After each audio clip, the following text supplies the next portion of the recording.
किसान की पत्नी अपनी बकरी का दूध निकाल रही थी। मेरी प्यारी बकरी, जल्दी से मुझे दूध दे दो। अभी घर की सफाई भी करनी है और पति जी के लिए भोजन भी बनाना है। मालकिन, आप किसी को काम पर रख ले, इस तरह आपके काम कम हो जाएंगे। हाँ, वैसे बात तो ठीक है तुम्हारी। गोरी कवि पेड़ पर बैठी सब सुन रही थी। गोरी कवि किसान की पत्नी के पास जाती है। माँ जी, मुझे काम की बहुत ज़रूरत है। क्या आप मुझे अपने काम पर नहीं रख सकती? कवि, मेरे घर के बहुत काम होते हैं, तुम भला कैसे करोगी सारे काम? नहीं माँ जी, मुझे सारे काम करने आते हैं। बर्तन, झाड़ू, पोछा मैं सब कर लेती हूँ। अच्छा, अगर ऐसा है तो तुम कल से काम पर आ जाना।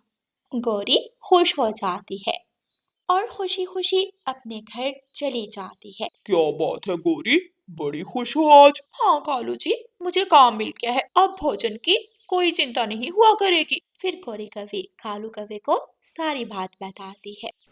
सुबह हो जाती है और गौरी कवि किसान के घर पहुंच जाती है।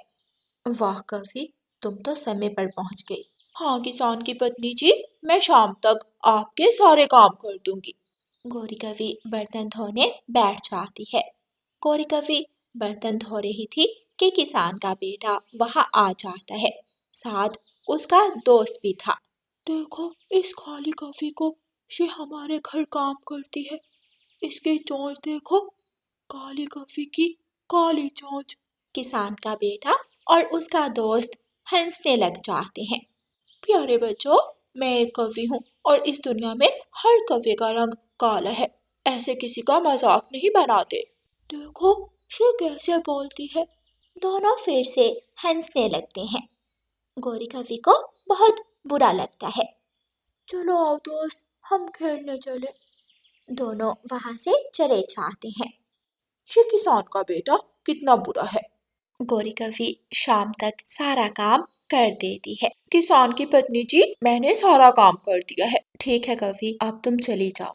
गौरी कवि वापस घर जा रही थी। रास्ते में गौरी कवि को रानो चिड़िया मिलती है। कैसी हो रानो? शुक्र है गौरी बहन, मैं ठीक हूँ।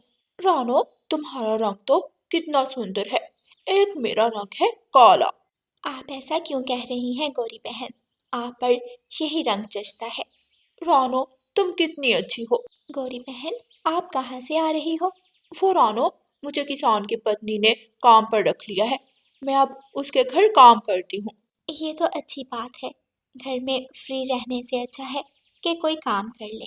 हाँ रानो। अच्छा, मैं बहुत थक गई हूँ, अब चलती हूँ। गौरी कवि अपने घर चली जाती है। आज तो तुम बहुत थकी हुई लग रही हो गौरी। कालू, वो छोड़ो। तुम्हें पता है आज किसान के बेटे ने मुझे क्या कहा? गौरी कालू कवि को सारी बात बताती है। कितनी गलत बात है, ऐसे किसी के रंग पर बात करना बहुत गलत है। अच्छा छोड़ो कालू जी, मुझे भूख लगी है, आओ भोजन करें। अगली सुबह फिर से गौरी कवि किसान के घर पहुंच जाती है। सुनिए जी, मुझे मेरी सहेली बता रही थी बस्ती में कोई चोर डाकू घुस आए हैं। अपने वो राजू का बेटा कल से गायब है। तुम हमारे मुन्ने को कुछ दिन बाहर मत जाने देना, मैंने भी सुना है। ठीक है जी।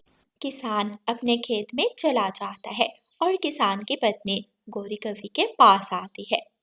कवि, तुम काम करो, मैं अपनी सहेली के घर जा रही हूँ। ठीक है मालकिन जी। किसान की पत्नी चली जाती है। किसान का बेटा घर से बाहर जाने लगता है। रुक जाओ बेटा, बाहर मत जाओ। काली कवि, तू मुझे रोकेगी? चल पीछे हट। तुम्हारी मम्मा बता रही थी कि बस्ती में कोई चोर डाकू घुस आए हैं जो बच्चों को अगवा कर रहे हैं। तुम अभी बाहर मत जाओ। अब तुम मुझे बताओगी मुझे बाहर जाना चाहिए या नहीं? किसान का बेटा गौरी कवि की एक नहीं सुनता और घर से बाहर अपने दोस्तों के साथ निकल जाता है। दोपहर के बाद किसान की पत्नी घर वापस आ जाती है। कवि, मेरा बेटा कहाँ गया? किसान की पत्नी जी, वो कह रहा था मैं खेलने जा रहा हूँ। मैंने उसे रोका था लेकिन उसने मेरी बात नहीं मानी। ये लड़का बिना किसी की नहीं सुनता, हमेशा अपनी मर्जी करता है। अच्छा कवि, तुम्हारा काम हो गया है, अब तुम जाओ। गौरी कवि अपने घर जा रही थी कि रास्ते में उसे रानो चिड़िया और लूसी मिलती हैं। रानो और लूसी, तुम दोनों को पता है इंसानों की बस्ती में बच्चों को अगवा करने वाले दुष्ट इंसान घुस आए हैं। ऊपर वाला हर बच्चे की रक्षा करे। अगली सुबह जब गौरी कवि किसान के घर जाते हैं तो किसान की पत्नी रो रही थी और किसान भी बैठा रोए जा रहा था। क्या हुआ है मालकिन, आप रो क्यों रही हैं? कवि, मेरा बेटा कल से गायब है, लगता है उसे भी अगवा कर लिया है। मेरा बच्चा ना जाने किस हाल में होगा। सुनिए जी, आप कुछ करें। मैं जंगल से अपने दोस्तों को बुला कर लाती हूँ, हम सब मिलकर आपकी मदद करेंगे। गोरी कवि जाती है और तोते, रानो, कबूतर और लूसी को लेकर इंसानों की बस्ती की तरफ आ जाती है। वो सब आ रहे थे कि उन्हें गुफा की तरफ से किसी बच्चे के रोने की आवाज आती है। दोस्तों, उस गुफा से किसी इंसानी बच्चे के रोने की आवाज आ रही है। रानो, जरूर वो किसान का बेटा ही होगा। ऐसे हमें अकेले नहीं जाना चाहिए, हमें किसान को भी अपने साथ ले लेना चाहिए। फिर सब पक्षी किसान के पास जाते हैं और उसे सारी बात बताते हैं। किसान अपनी बंदूक उठाता है और पक्षियों के साथ गुफा की तरफ जाता है। सब मिलकर गुफा के दरवाजे पर बड़ा बड़ा पत्थर उठाते हैं। अंदर किसान का बेटा था और राजू का बेटा भी वहीं बेहोश पड़ा था। पापा, आप आ गए। पापा, वो गंदे डाकू कह रहे थे कि वो कल हमें दूसरे शहर ले जाएंगे। शुक्र है पापा, आप आ गए। बेटा, अगर धन्यवाद करना है तो कवि और इसके दोस्तों का करो, इसी ने तुम्हारी जान बचाई है। कवि आंटी, मुझे माफ कर दे, उस दिन मैंने आपके रंग का बहुत मजाक उड़ाया था और आप सबका बहुत धन्यवाद हमारी मदद करने के लिए। मेरे बेटे ने उन डाकुओं का हुलिया देख लिया है और मैंने पुलिस को रिपोर्ट भी करवा दी है। जल्द पुलिस उन डाकुओं को पकड़ लेगी। फिर किसान अपने बेटे को लेकर अपने घर चला जाता है और सभी पक्षी जंगल वापस चले जाते हैं। प्यारे दोस्तों, इस कहानी को लाइक, अपने दोस्तों के साथ शेयर और चैनल को सब्सक्राइब करना बिल्कुल मत भूलना। आपका धन्यवाद। रानू चिड़िया के दोनों बच्चे भूखे थे। दोनों बच्चे एक साथ बोलते हैं, मम्मा, भूख लग रही है। हाँ मेरे बच्चों, मुझे पता है, आप बस थोड़ा सा इंतजार करो, मैं अभी अपने बच्चों के लिए दाना लेकर आती हूँ। रानू चिड़िया अपने घर से निकलती है और दाने की तलाश में जंगल जाती है। रास्ते में रानू चिड़िया को कालू कौवा मिल जाता है। रानो, रानो चिड़िया, रुको, कहाँ जा रही हो? रानू चिड़िया कालू कौवे के पास जाती है। कालू भैया, मैं अपने बच्चों के लिए भोजन लेने जा रही हूँ। भोजन तो मैंने भी अभी ढूंढना है। तो फिर मेरे साथ ही चलें, हम दोनों इकट्ठे दाना लेने जाते हैं। हाँ ठीक है, मैं तुम्हारे साथ ही चल देता हूँ। ऐसे कालू कौवा और रानो चिड़िया एक साथ दाना लेने जाते हैं। वो जंगल में इधर उधर उड़ते हैं, लेकिन उन्हें अभी तक दाना नहीं मिला था। दोनों कालू कौवा और रानो चिड़िया थक जाते हैं और एक जगह आराम करने के लिए बैठ जाते हैं। अभी तक दाना नहीं मिला। रानो चिड़िया, लगता है आज हम दोनों को खाली पंख ही जाना होगा। नहीं नहीं, हिम्मत मत हारो कालू भैया, हमें दाना जरूर मिलेगा। वो दोनों ऐसे बातें कर रहे थे कि पीछे से आहिस्ता आहिस्ता चलते हुए लोमड़ी वहां आ जाती है। खाली पंख? वो क्यों? मेरे साथ आओ चिड़िया और कौवे, मेरे घर में दाना भी है और फल भी। जिस चीज का खाने को मन करे तुम दोनों मजे से खा लेना। लोमड़ी, चालाक खतरनाक लोमड़ी, भागो कालू कौवे, यहाँ से भागो। रानू चिड़िया जल्दी से वहाँ से उड़ती है और एक पेड़ की डाल पर जाकर बैठ जाती है, लेकिन कालू कौवा वहीं खड़ा रहता है। डर गई वो कमजोर चिड़िया और बहादुर कौवा यहीं डटकर खड़ा रहा। तुम सच में अक्लमंद और ताकतवर हो। कालू कौवा अपनी तारीफ सुनकर बहुत खुश होता है। लोमड़ी मौसी, क्या सच में तुम मुझे दाना और फल दोगी? हाँ हाँ, अगर विश्वास नहीं है तो मेरे साथ चलो। पेड़ पर बैठी रानू चिड़िया बोलती है। नहीं कौवे भैया, इस लोमड़ी के साथ मत जाना, ये तुम्हें धोखे से अपने साथ ले जाकर तुम्हें खा जाएगी। चुप कर जा छोटी कमजोर चिड़िया। लोमड़ी मौसी मेरी दोस्त है, ये मुझे नहीं खाएगी। चलो लोमड़ी मौसी चले। ऐसे कालू कौवा लोमड़ी के साथ चला जाता है और चिड़िया दाने की तलाश में वहां से उड़ती है। लोमड़ी कालू कौवे को अपने घर गुफा में ले जाती है। काले कौवे, ये लो दाना और मीठा फल। देखा, मैं झूठ नहीं बोलती। वो कमजोर चिड़िया तो ख्वामखा मुझसे डर रही थी। सारे जंगल के पक्षी तो फजूल में तुमसे डरते हैं, तुम तो बहुत अच्छी हो। फिर कालू कौवा दाना और फल उठाता है और वहां से चला जाता है। फंस गया, ये काला कलौटा कौवा जाल में फंस गया। इसका लालच कल फिर इसे मेरे पास खींच लाएगा। रानू चिड़िया को भी घने जंगल से कुछ सूखा दाना मिल जाता है। रानू चिड़िया वो दाना लेकर वापस आ रही थी कि उसे सामने से कालू कौवा आता हुआ दिख जाता है। ये देखो देखो कमजोर चिड़िया, मेरी लोमड़ी दोस्त ने मुझे दाना भी दिया और मीठा फल भी।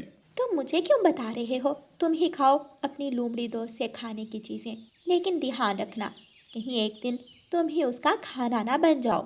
चुप करो, तुम खुद भी डरपोक हो और दूसरों को भी डराती हो। मेरी दोस्त बहुत अच्छी है। मैं तो घर जाकर ये मजेदार दाना और फल खाऊंगा और तुम खाओगी ये सूखा सड़ा दाना। ऐसे चिड़िया का मजाक उड़ाते हुए कालू कौवा वहां से चला जाता है। अगले दिन लोमड़ी अपनी सहेली काली बिल्ली को फोन मिलाती है। कैसी हो मेरी सहेली? ठीक हूँ, लेकिन भूख लग रही है। कई दिनों से मांस नहीं खाया। मियाऊ। फिर अपने दांत तेज कर लो, आज तुम्हारी मेरे घर दावत है। दावत? किस चीज की दावत? मेरी सहेली हमारे घर एक काला कौवा आएगा, हट्टा कट्टा। हम दोनों मजे ले लेकर उसका मांस खाएंगी और खूब पार्टी एंजॉय करेंगी। मियाऊ। सच कह रही हो मेरी सहेली? तो और क्या, बस जल्दी से तैयार हो जाओ। उधर कालू कौवा अपने घर से टोकरी उठाता है और अपने घर से निकलता है। कबूतर यार चल, मैं दाना और मीठा फल लेने जा रहा हूँ, तू भी मेरे साथ चल। हाँ यार कौवे, भूख तो मुझे भी लग रही है। चलो ठीक है, मैं भी चलता हूँ तुम्हारे साथ। रास्ते में तोते का घर था। जाओ कबूतर, तोते को भी ले लो। कबूतर तोते के दरवाजे पर जाकर दस्तक देता है। तोता दरवाजा खोलता है। तोते, तूने अभी तक कुछ खाया? कहाँ यार कबूतर, बस दाना लेने जा रहा था। तो मेरे साथ चल, दाना भी मिलेगा और मीठा फल भी। अच्छा, लेकिन कहाँ? ये तो मैं नहीं जानता, लेकिन मैं कालू कौवे के साथ जा रहा हूँ। उसने कहा वो मुझे दाना और मीठा फल देगा। अच्छा, तो फिर मैं भी तुम दोनों के साथ ही चला जाता हूँ। ऐसे कालू कौवा तोते और कबूतर को अपने साथ लेकर चल देता है। लोमड़ी अपनी गुफा के बाहर बैठी थी। तोता और कबूतर लोमड़ी को देखकर डर जाते हैं और एक पेड़ पर बैठ जाते हैं। लोमड़ी, खतरनाक लोमड़ी, ये तुम हमें कहाँ लेकर आ गए हो कालू? तुमने तो वादा किया था कि तुम हमें दाना दोगे। दोस्तों डरो मत, ये लोमड़ी मेरी दोस्त है, यही हमें दाना और फल देगी। नहीं नहीं, मैं तो वहाँ नहीं जाऊँगा। हाँ, वहाँ जाने का मतलब अपनी मौत को दावत देना।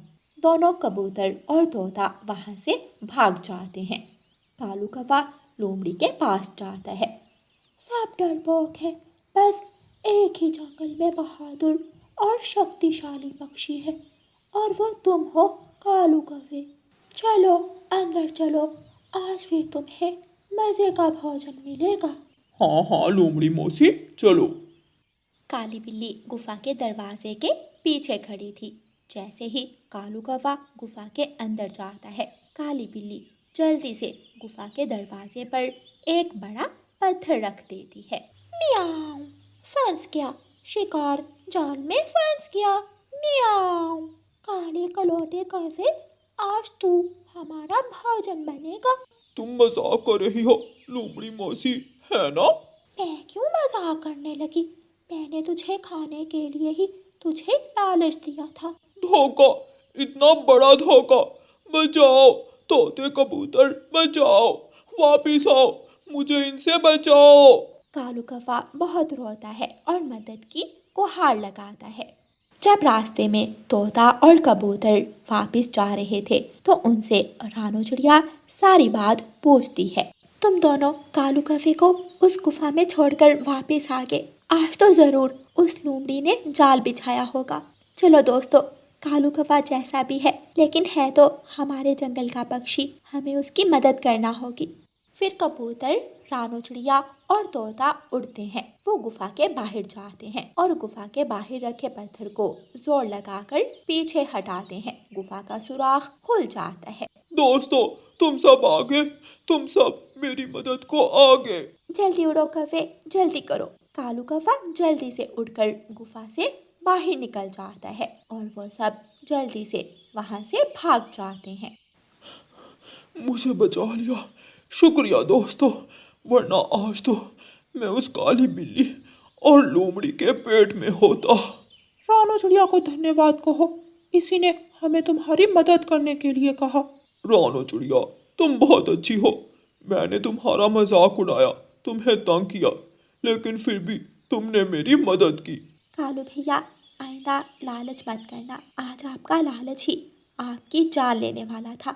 चलो अब हम सब मेहनत से अपना दाना ढूंढते हैं। प्यारे दोस्तों, इस कहानी को लाइक, अपने दोस्तों के साथ शेयर और चैनल को सब्सक्राइब करना बिल्कुल मत भूलना। आपका धन्यवाद।